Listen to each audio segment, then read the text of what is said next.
안녕하십니까. 성서시대의 문화, 오늘은 구약의 제사와 신약의 제사, 구약의 율법과 신약의 복음, 옛 언약과 새 언약, 이 점에 대해서 살펴보기로 하겠습니다. 구약의 제사와 신약의 제사를 우선에 살펴보면은, 구약시대의 제사는 회막이라고 부르기도 하고 성막이라고 부르기도 하는데, 성막에서부터 시작됐습니다. 여러분들이 이 사진을 보면은 여기에 번제단이 있고, 여기에 물두멍이 있고, 이 회막, 이 안에 한 절반쯤 나누어서 밖이 이 성소, 안쪽이 지성소, 이렇게 나누어 볼 수 있습니다. 그래서 짐승이나 그러니까 양이나 소나 잡아서 짐승을 불에 태울 때는 이 번제단에서 태웠고, 이 성막 안에서는 향을 피우는, 그 향을 바치는 그런 의식을 행했습니다. 성막 안쪽을 보면은 여기에 향단이 있습니다. 향을 피우는 향단이 있고, 안쪽 이 지금 커튼으로 쳐져 있는 휘장, 이 안쪽을 지성소라 하고, 이 바깥쪽 떡상이 있고 촛대가 있는 이쪽을 성소라고 불렀습니다.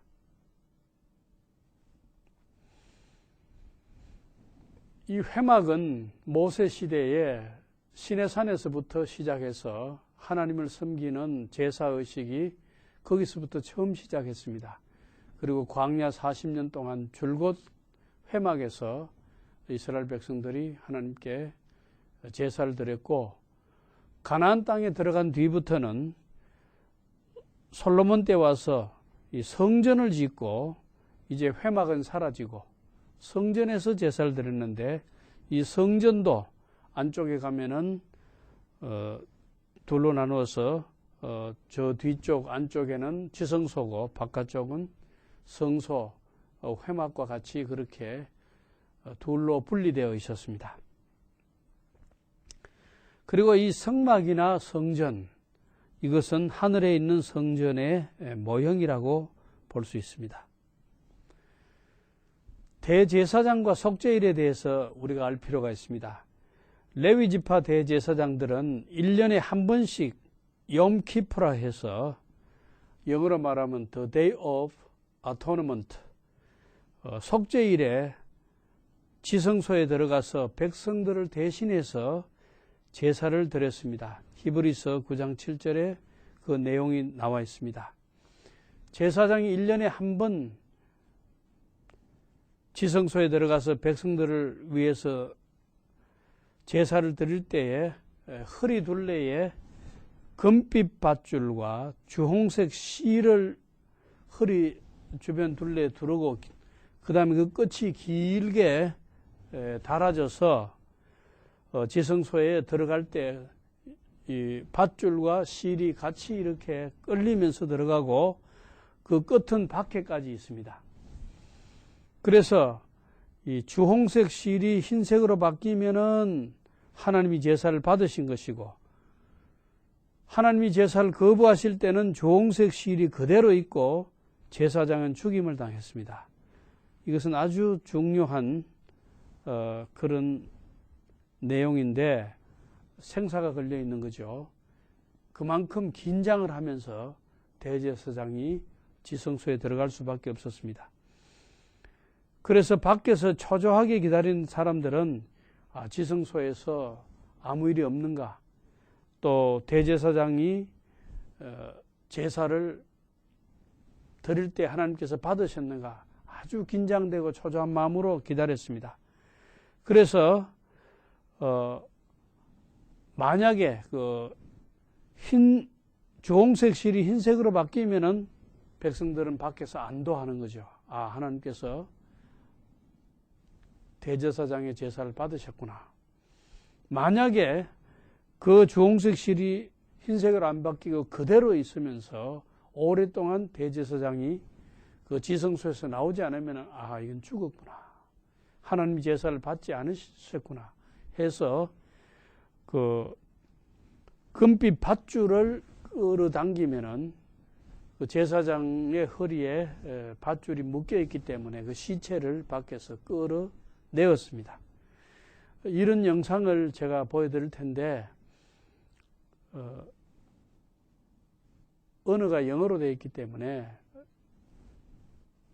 한국말로 되어 있지 않고 또 한국말 자막이 없기 때문에 제가 설명한 이 내용을 생각하시면서 영상을 보시면 되겠습니다. On Yom Kippur, the Day of Atonement, the high priest would pray for the pardon of the nation's sins committed during the previous 12 months. According to ancient Jewish tradition, before entering the Holy of Holies, a scarlet-colored thread and a gold rope would be tied to the high priest's waist. His heart had to be pure, his conscience clear, before entering the sanctuary alone.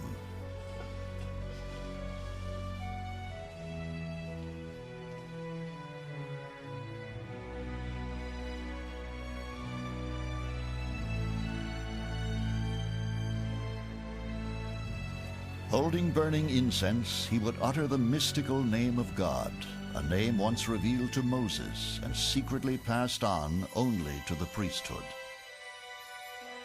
There is one name that's spoken about. No one knows the name.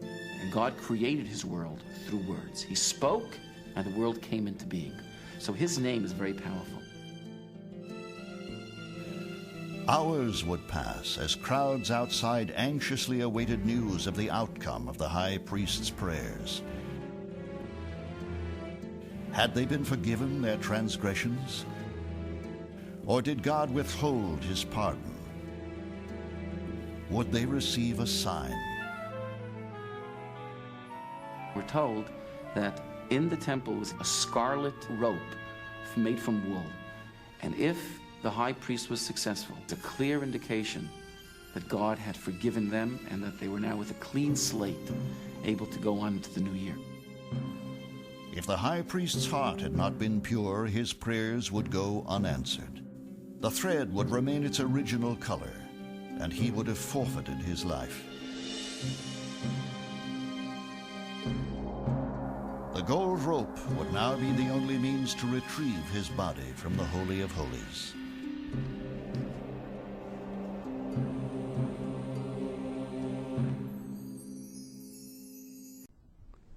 앞에 보신 동영상이 이 불완전한 인간이 거룩하신 하나님 앞에 선다는 것이 얼마나 두려운 것인가를 보여주는 영상입니다. 하나님이 시내산에서 강림하실 때에 그 시내산에 하나님이 강림하시던 그 주변 경내에 사람이든지 짐승이든지 아무도 들어가지 못했습니다. 하물며 이 땅의 거룩한 장소도 침범하는 자는 죽임을 당했는데 모세 자신도 심히 떨고 두려우면서 이 의식을 행했습니다. 하물며 하늘에 있는 장소야 더 말할 것 없겠죠. 하나님이 거하시는 성소와 지성소는 이 거룩한 경내로서 아무나 들어가지 못했습니다. 그렇지만은 그 신약시대 예수님의 피로 구속함을 받은 사람들은 이 성소와 지성소를 담대하게 들어가서 하나님을 기쁘게 섬길 수 있다는 것을 히브리서에서 말해주고 있습니다. 히브리서 12장 28절에는 우리가 지금 신약시대에 하나님께 직접 기도하고 예배드리고 하는 것은 구약시대의 대제사장이 하는 역할과 같은 것입니다. 그래서 우리 성도들이 각기 한 사람 한 사람이 대제사장이다. 그래서 종교개혁자들은 만인 대제사장 이런 이론을 설명했죠. 이 지상에서뿐만 아니고 하늘나라에까지 예수님의 공로를 통해서 담대하게 들어갈 수 있다는 것을 말해주고 있습니다. 대제사장도 구약시대는 인간이기 때문에 죄인이고 부족합니다. 그래서 백성들을 위해서 제사 드림과 동시에 자기를 위해서도 속죄 제사를 드리는 것이 마땅하다고 했습니다. 그리고 대제사장은 아무나 되는 것이 아니라 이스라엘 12지파가 있지만 그 중에 레위지파, 그 레위지파 중에도 아론의 자손들만 대대로 대제사장이 되었습니다. 그런데 한 예외가 있습니다. 그 한 예외가 뭐냐 하면은 멜기세덱이라는 대제사장이 있었는데 이 사람은 대제사장이면서 왕이었습니다. 살렘이라고 오늘날 예루살렘을 말하는데 아브라함 때에 아브라함이 이 멜기세덱에게 11조를 바칠 정도로 이 대제사장 멜기세덱은 높은 사람이었습니다. 근데 그 사람은 레위 지파도 아니고 아론의 자손도 아닙니다. 그러면서도 이 대제사장직을 수행한 사람은 멜기세덱 한 사람밖에 없었습니다. 그래서 이 멜기세덱은 바로 예수가 레위 자손도 아니고 또 아론의 자손도 아니지만은 유다 지파의 자손으로 태어났지만은 대제사장이 될 것을 미리 암시한 겁니다. 아론의 자손 대제사장들과 영원한 대제사장이신 예수 그리스도를 비교한 도표를 한번 참조해서 보시기 바랍니다. 레위 지파 아론의 자손이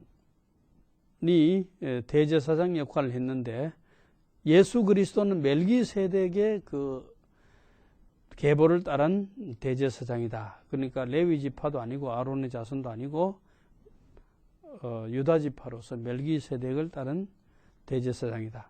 그 다음에 아론의 자손 대제사장들은 자기들도 죄인이기 때문에 속죄제가 자신을 위해서도 드릴 필요가 있었습니다. 그러나 예수는 자신을 위한 속죄제가 불필요합니다.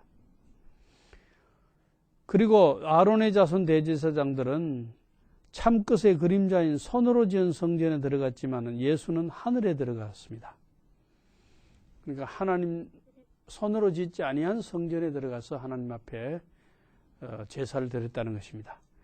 그리고 이 아론의 자손 제사장들은 자주 제사를 드렸지만 예수는 단번에 once for all 한 번에 모든 것을 드렸습니다.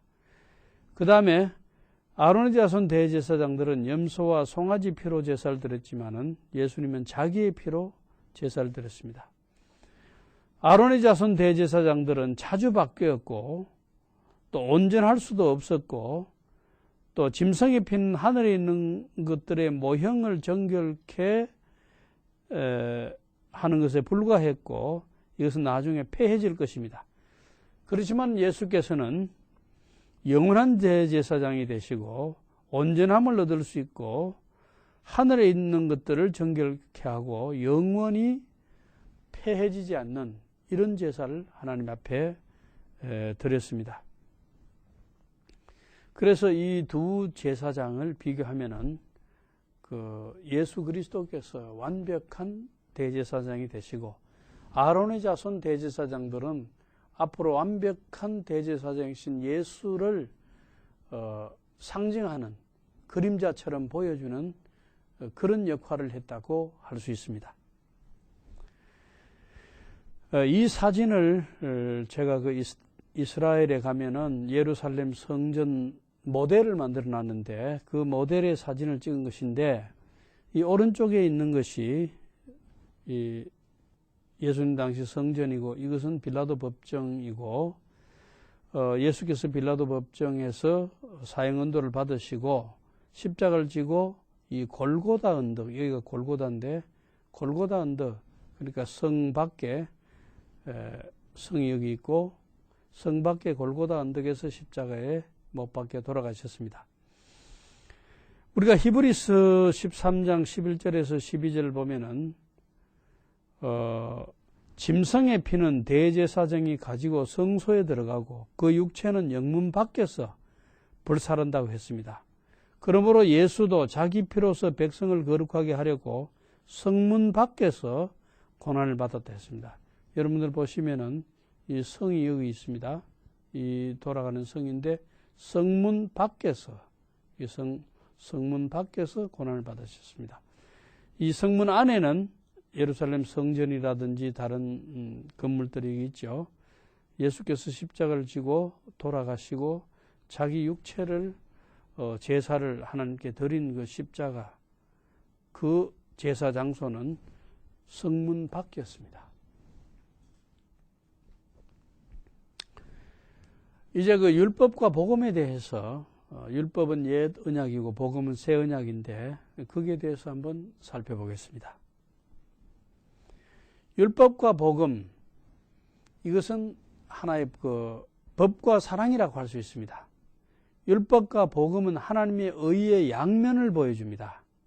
율법은 하나님의 심판하시는 의, 그러니까 정의의 기초, 자스티스에 기초한 것이 율법이고, 복음은 하나님이 용서하시는 의, 사랑에 기초한 것입니다. love, 이 사랑에 기초한 것이 복음입니다. 그래서 율법은 심판하시는 것이고, 정의로 심판하시는 것이고, 복음은 사랑으로 용서하시는 것입니다. 믿음은 뭐냐? 믿음은 하나님의 용서하시는 사랑을 받아들이는 것입니다. 이것이 믿음입니다.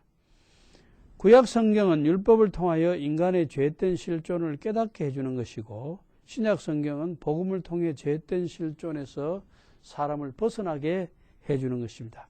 그렇기 때문에 기쁜 소식이죠. 복음이란 말은 복된 소식, 기쁜 소식, 굿뉴스, 그런 말이 되겠습니다. 율법은 그리스도에게 인도해주는 초등교사라고 했습니다. 율법이 나쁜 것이 아니고 율법은 복음에게로 인도해주는 겁니다. 그리스도는 복음 자체입니다.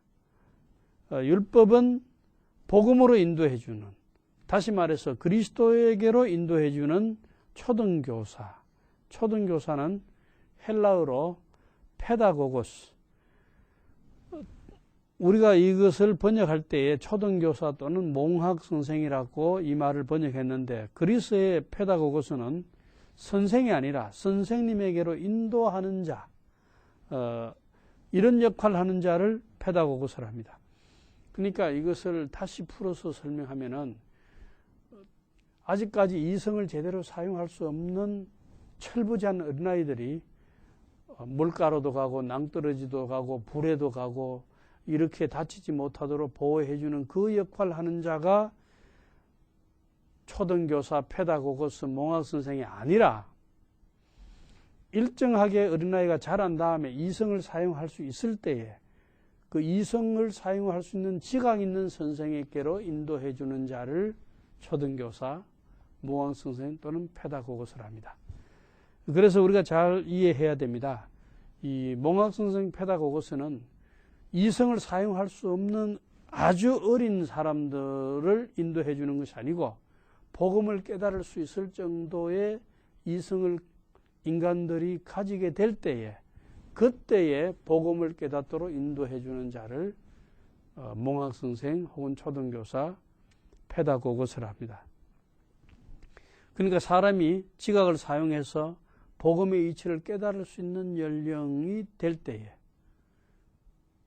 복음을 제대로 깨닫도록, 율법으로는 도저히 희망이 없다는 것을 깨닫게 해서 복음으로 인도해 주는 그 선생을 몽학선생이라 혹은 초등교사라, 페다고고스라고 말합니다.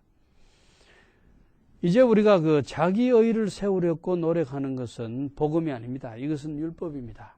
왜냐하면 율법은 내가 법을 잘 지켰다, 이 법을 잘 지킨 것이 내게 의가 되어서 나를 구원해 준다, 나에게 덕을 끼친다, 이렇게 자기 의를 세우는 것을 율법이라 그러고, 이것은 자기의 의를 세우는 것이지 그리스도의 의나 하나님의 의를 세우는 것이 아닙니다. 자기 의를 세우는 겁니다.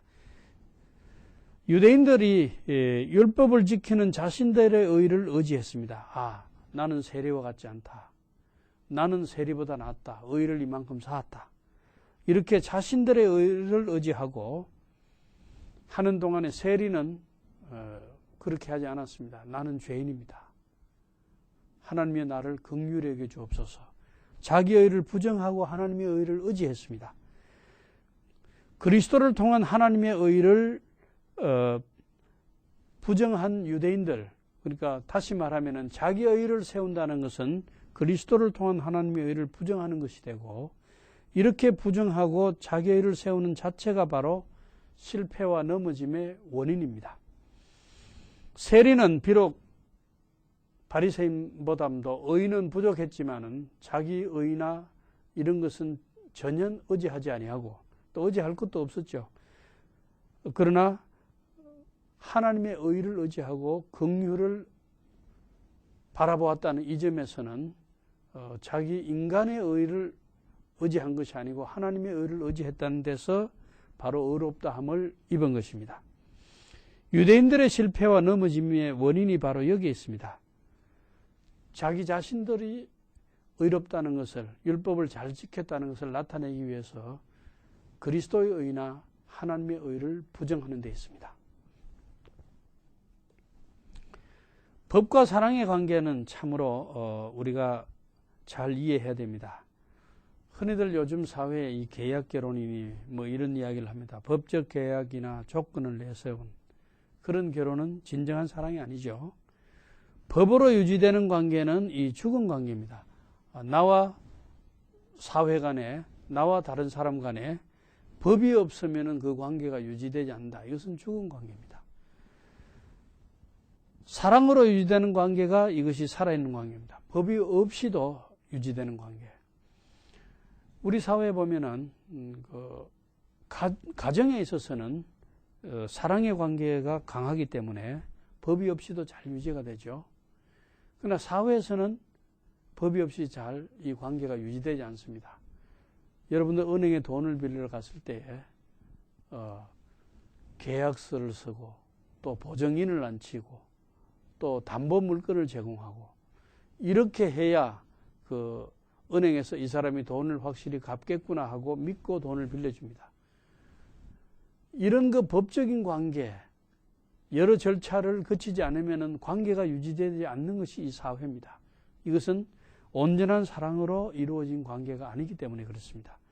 그러나 만일 가족 가운데 집에서 아들의 아버지에게 돈을 빌린다 할 때 차용증서 써라, 담보물을 제공하라 이렇게 하지 않죠. 이것은 그런 법이 없이도 관계가 유지될 수 있기 때문에 그런 법적인 관계 없이 필요하면은 돈을 빌려주기도 하고 주기도 하고 뭐 그렇게 하죠. 학생들 경우에 등록금이 없을 때 아버지에게 등록금 주십시오 할 때 아버지가 또 어머니가 너 차용증서 써라 이렇게 하는 법이 없죠. 이 법이 없이는 유지될 수 없는 관계는 진정한 사랑의 관계가 아닙니다. 그 사랑의 관계가 법적 관계보다 한 계단 더 높은 그런 단계죠. 율법과 복음을 보면은 이 율법은 옛 언약이고 복음은 새 언약입니다. 율법은 옛 언약, 복음은 새 언약이고 율법은 신의 산에서 주어졌고 복음은 예수 그리스도를 통해서 갈보리 산에서 주어졌습니다. 율법은 모세를 통해서 주어졌고 복음은 예수 그리스도를 통해 주어졌고 율법은 돌판에 새겼고 십계명을 돌판에 새겨서 하나님 주셨죠. 복음은 우리 마음판에 우리 생각과 마음에 새겨 주십니다. 율법은 장차 올 좋은 일의 그림자지만은 복음은 장차 올 좋은 일 그 자체 참 형상입니다. 그림자가 아니고 참 형상. 그러니까 율법은 복음에게로 인도해 주는 그림자죠. 율법은 부족하고 흠이 있지만은 복음은 완전합니다.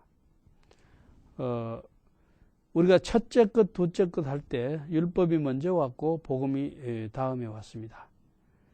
또 번제, 속죄제, 율법, 번제, 속죄제, 율법, 그 율법의 그 의식적인 법과 또 도덕적인 법, 십계명이라든지 이런 법들이 나중에는 예수께서 자신의 몸을 제물로 바쳐 제사를 드리는 이 제사와 복음이 완전히 완성될 때는 이 첫 번째 것은 폐하여집니다. 그러니까 예수께서 자기 몸을 제물로 하나님께 바쳐서 제사를 드린 다음에는 다시 양이나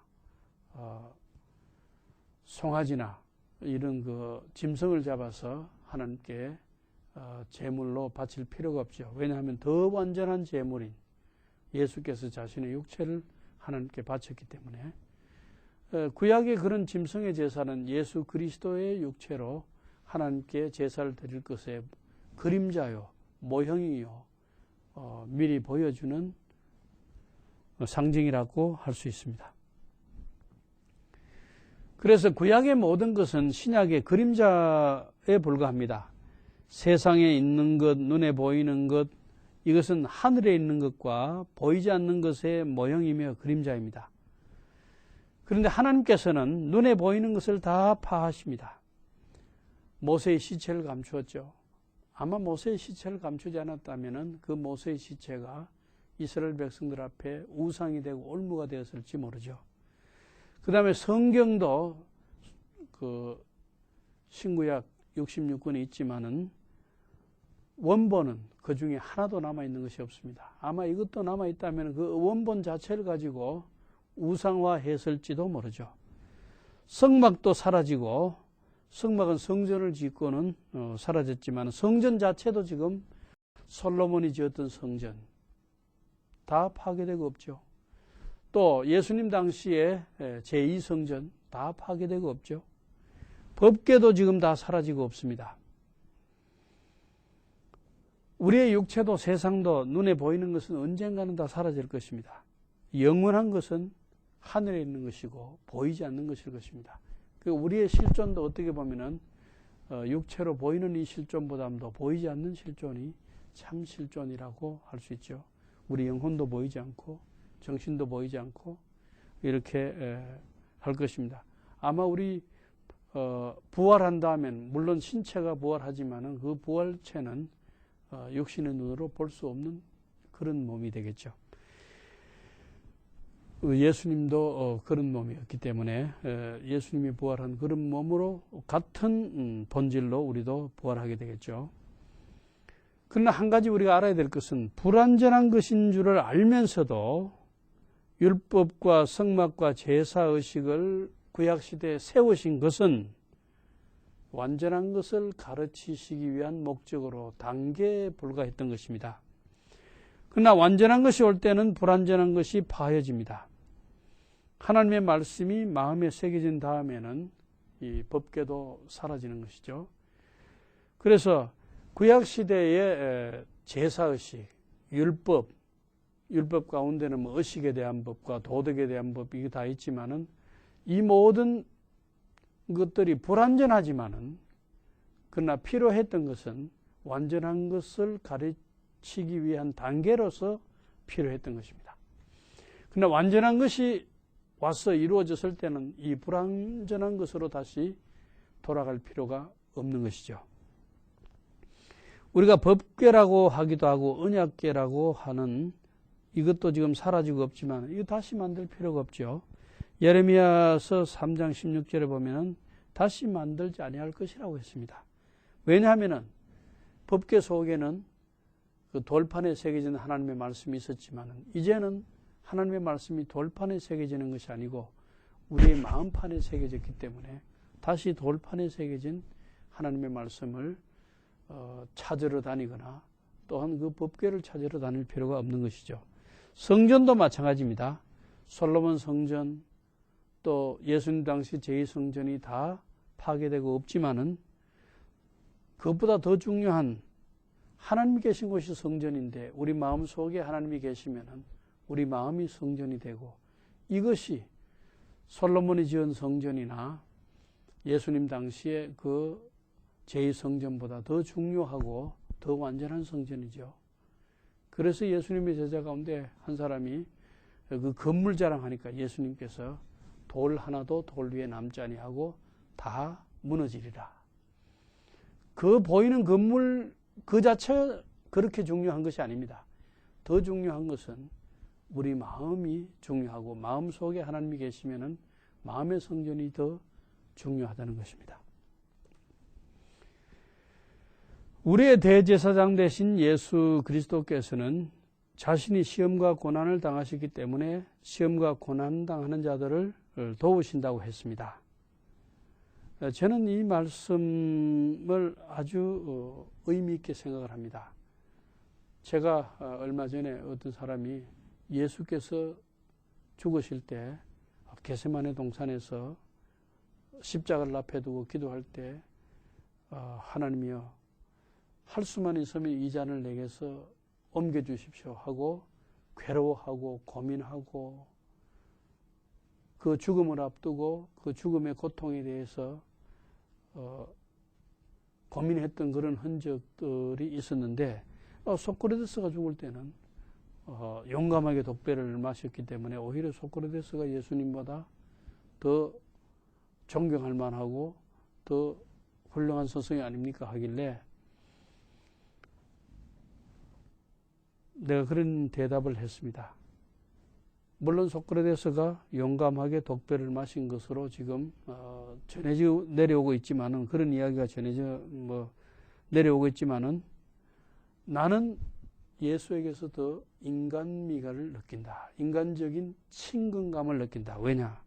우리 인간 자체가 고통 속에 살아있고 또 연약하고 걱정이 많고 여러 가지 약한 것이 인간의 실존이고 존재인데 이 약한 인간의 실존과 고민을 함께 경험해 본 예수이기 때문에 우리가 약함을 당했고 우리가 시험을 당했고 우리가 어려움을 당할 때에 그 어려움의 의미가 무엇인지 그 심정이 어떤지 그 상황이 어떤지를 더 잘 이해해 줄 수 있기 때문에 그 예수에게 우리가 기도할 수 있고 더 친근감을 느낀다고 대답한 적이 있습니다.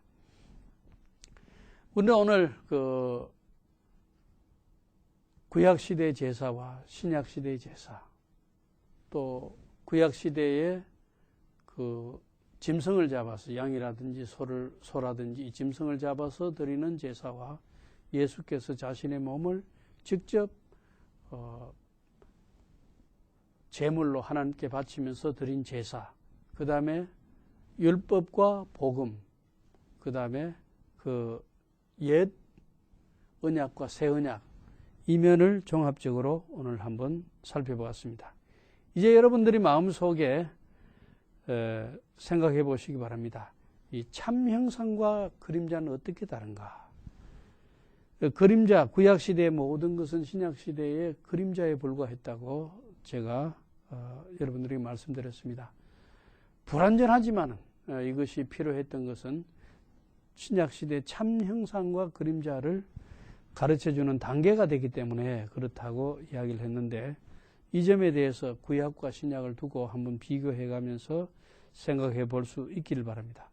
그 다음에 일반 그 레위 자손, 아론의 자손의 그 반차를 따른 일반 대제사장들, 사람 대제사장들과 이 멜기세덱의 반차를 따른 대제사장 예수 그리스도는 어떻게 다른가?